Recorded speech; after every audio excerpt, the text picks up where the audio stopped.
do a tribute to the great white lady soul, Miss Dusty Springfield. It was a friend that suggested that I should try it because my voice was very, very similar. The first gig I ever did was at the Bernard Manning's Embassy Club in 2005. And this one is a vintage wedding dress, 60s vintage wedding dress, and I haggled the bloke down. He wanted a lot of money for it, and I actually haggled him down and got it for 18 quid in this little vintage junk shop. I wouldn't have it any other way, to be honest. I absolutely love doing it. I think it's the transformation more, as well as the actual singing the songs, you know.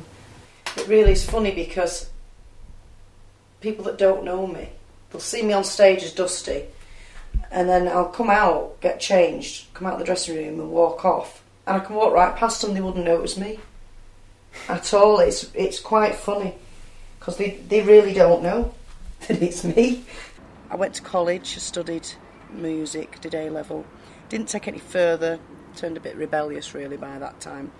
Went through a punk phase, and that was really good fun actually. That was probably my happiest days, walking around with a Mohican and all the black on and the big eyes. For a start, my dad was fanatical about Beatles, Stevie Wonder, Earth, Wind and Fire, all the sort of soul-y kind of music as well.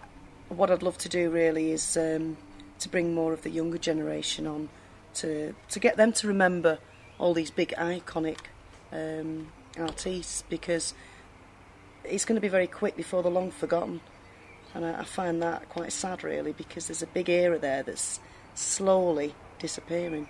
I think the fact that she did have a very sad life really. She was quite depressive, wasn't she, and she had a lot of troubles in her life, and it's strange because that connection, I think, for myself personally is very similar kind of thing. Have a lot of ups and downs. It's hard work bringing up two children on your own and trying to pursue your dreams at the same time. I think with Dusty especially,